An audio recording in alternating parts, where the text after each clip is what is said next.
Boa noite, queridos. Sempre uma alegria voltar aqui, participar de uma semana na instância, rever muitos queridos irmãos e, pelo jeito, conhecer novos. Eu vi um bom número de mãos se levantando, de pessoas que estão aqui pela primeira vez. Isso alegra muito o nosso coração. Essa semana nós vamos estudar a primeira carta que Pedro escreveu. E eu quero então pedir que você já abra no capítulo 1, versos 1 e 2, onde nós temos a parte introdutória da carta. Nós teremos, a partir de amanhã, 7 estudos na carta de Pedro. O alvo é cobrir a carta toda. Não sei se vamos conseguir, mas pelo menos é o planejado. Essa carta é importante para nós por vários motivos. Primeiro, ela fala muito a respeito da certeza da salvação e de que maneira aqueles que são crentes em Jesus Cristo podem ter certeza disso, de que creem nele e que têm a vida eterna conforme as promessas de Deus. Esse assunto de certeza, ele sempre fica voltando. Eu sempre encontro gente que fica perguntando: pastor, como é que a gente faz para ter certeza da salvação? Uma pessoa pode ser salva e não ter certeza de salvação? Como é que a gente... Quais são os sinais de que uma pessoa é verdadeiramente convertida? Então essa carta trata dessa questão em algumas de suas partes. Também ela fala muito sobre alegria em meio ao sofrimento. E é outro tema que sempre é importante a gente falar. Sempre há pessoas que estão passando por dificuldade, que estão sofrendo e que querem saber de que maneira elas podem enfrentar as adversidades da vida, que nem sempre são poucas. E Pedro trata bastante dessa questão. Praticamente em quase todos os capítulos ele tem uma palavra a respeito do sofrimento e da alegria que nós devemos ter em meio a ele. E não somente isso, a carta também fala de como nós devemos enfrentar as perseguições.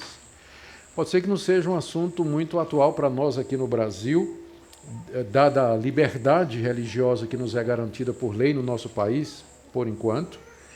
Mas nós diariamente temos notícia de cristãos, irmãos nossos, que estão sendo perseguidos brutalmente em outras partes do mundo. Eu tinha dito que aqui no Brasil não há perseguição. Na verdade, existe alguns órgãos que monitoram a perseguição aos cristãos. Eles falam do que é chamada de uma perseguição,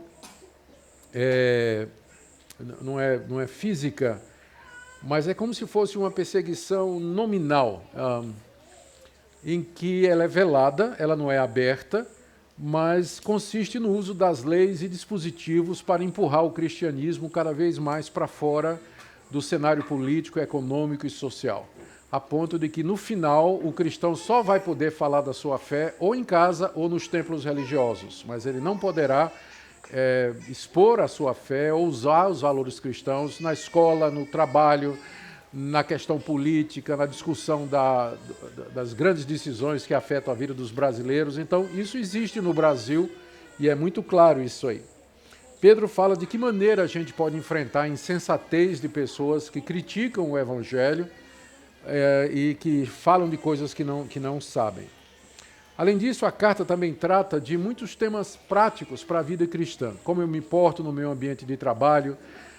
Pedro também tem uma palavra para as mulheres que são casadas com maridos descrentes, tem uma palavra também para os jovens, tem palavra também para a liderança, ou seja, a carta é extremamente atual, ela é muito útil e a minha expectativa é que durante essa semana o estudo dela possa ser usado por Deus para abençoar a vida de cada um de vocês, e que vocês saiam renovados, fortalecidos, encorajados depois... Quando nós chegarmos ao fim do trabalho da apresentação dessa carta. Nós vamos ler os 2 versos iniciais e eu vou fazer mais algumas considerações a respeito da carta, à guisa de introdução.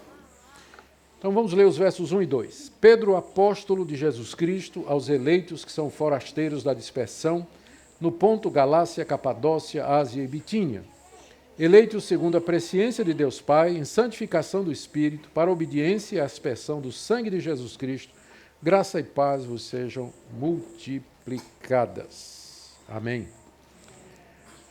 Aqui eu queria ver com vocês, em primeiro lugar, a autoria da carta. A carta, o autor se apresenta como sendo Pedro, apóstolo de Jesus Cristo.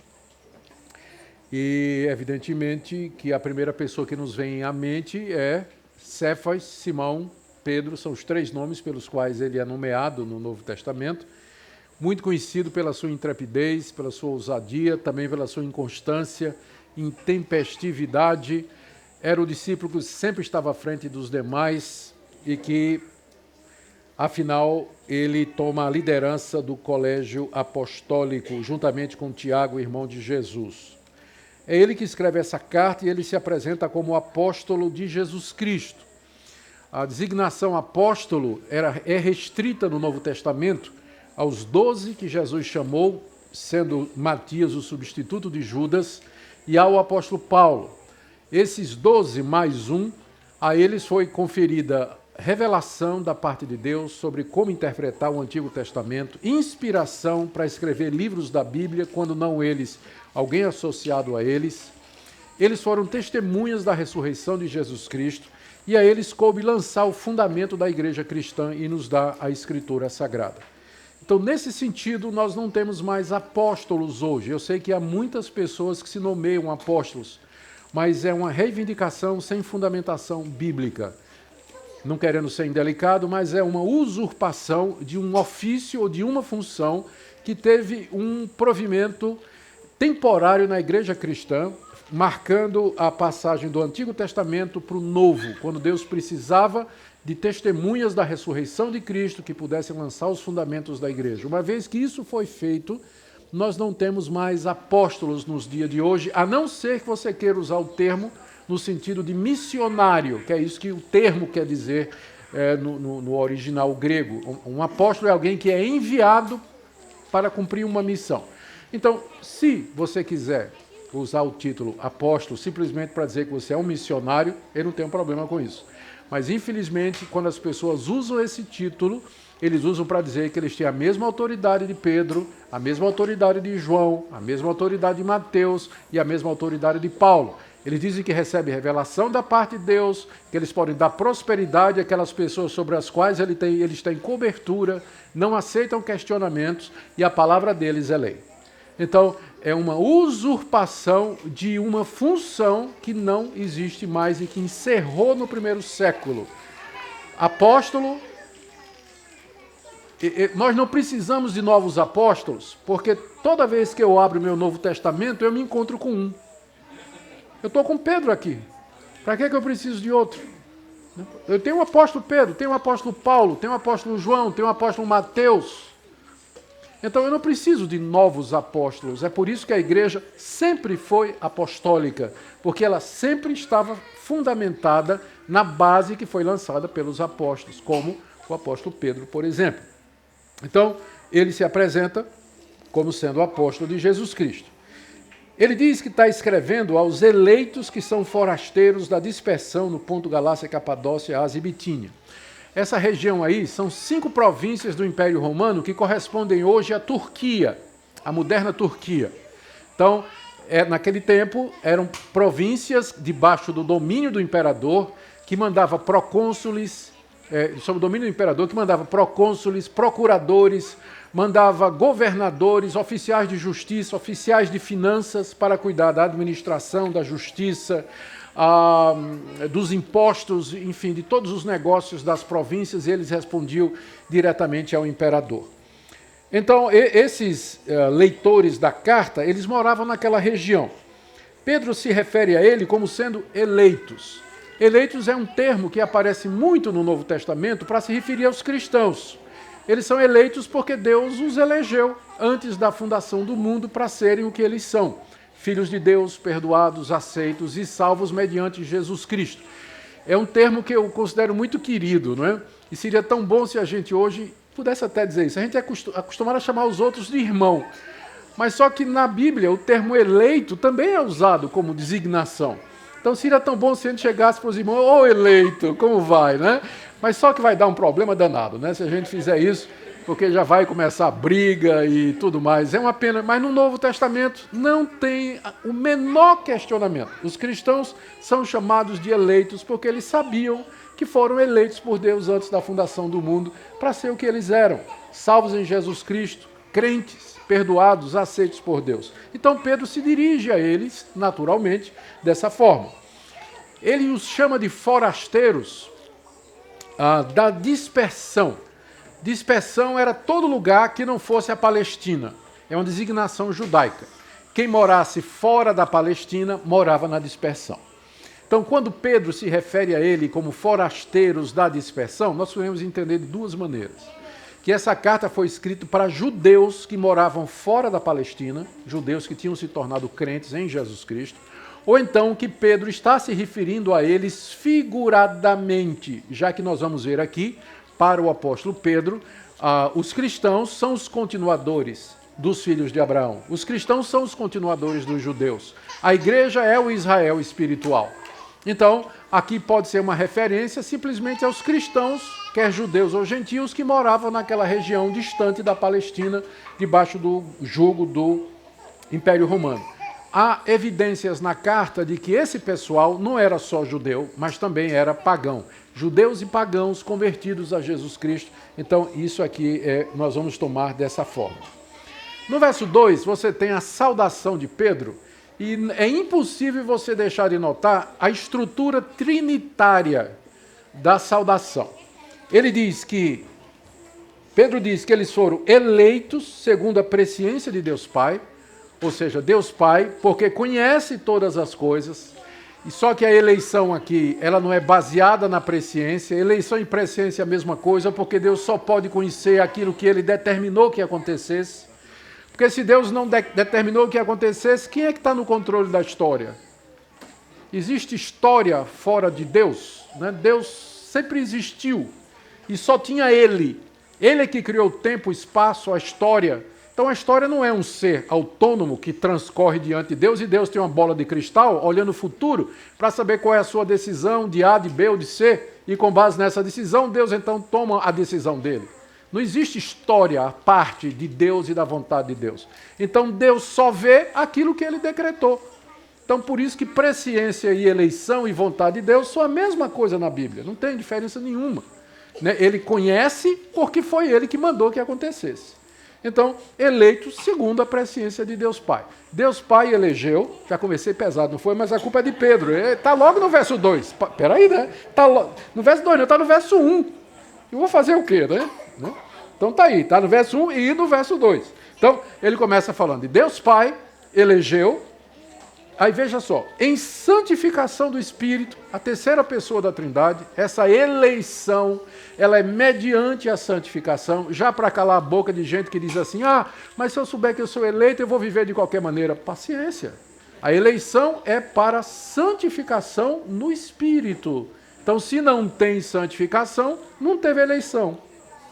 Não teve. Aí já está respondendo a pergunta, como é que eu sei que eu sou eleito? Como é que vai sua vida, meu filho? Está andando em santidade? Está andando em retidão diante de Deus? Eis aí uma boa evidência da sua eleição. Eleitos em santificação do Espírito, e agora a segunda pessoa, para a obediência e aspersão do sangue de Jesus Cristo. Notaram aqui as três pessoas? O Pai elegeu, somos salvos pela obediência ao sangue de Cristo, a aspersão, ou seja, a purificação, porque em Israel, no Antigo Testamento, todas as purificações eram feitas pela aspersão, derramar água sobre. Então, Pedro está usando essa figura para dizer que nós somos salvos mediante a aspersão do sangue de Jesus. Aquele sangue derramado na cruz equivale àqueles rituais do Antigo Testamento em que a pessoa era purificada com água derramada sobre aquelas pessoas. E aí você tem, então, Pai que elege, o Filho que asperge e o Espírito que santifica. A Trindade envolvida completamente na nossa salvação e redenção. Por que Pedro começa já com teologia pesada isso aqui? É porque os seus leitores estavam passando por perseguições.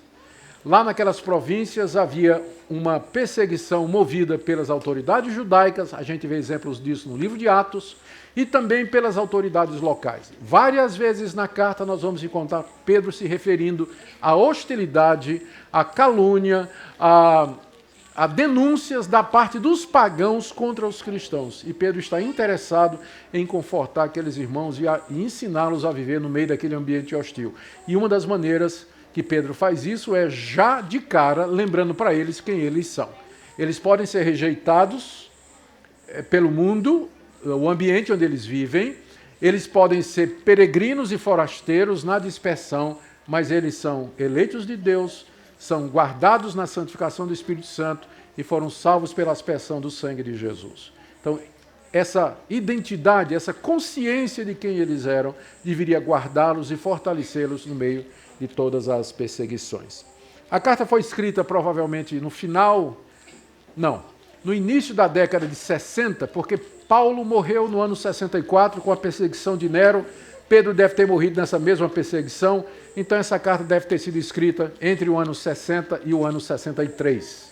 E Pedro provavelmente escreveu de Roma, porque lá no final da carta ele diz os seus irmãos da Babilônia vos saúdam. 5:13. Então, Babilônia sempre é uma referência figurada e velada a Roma no Novo Testamento. Então, Pedro provavelmente estava em Roma, escrevendo para os cristãos que estavam naquelas províncias romanas, por volta aí do ano 60 a 62, no máximo 63, depois de Cristo Jesus. A divisão da carta é fácil até o capítulo 2.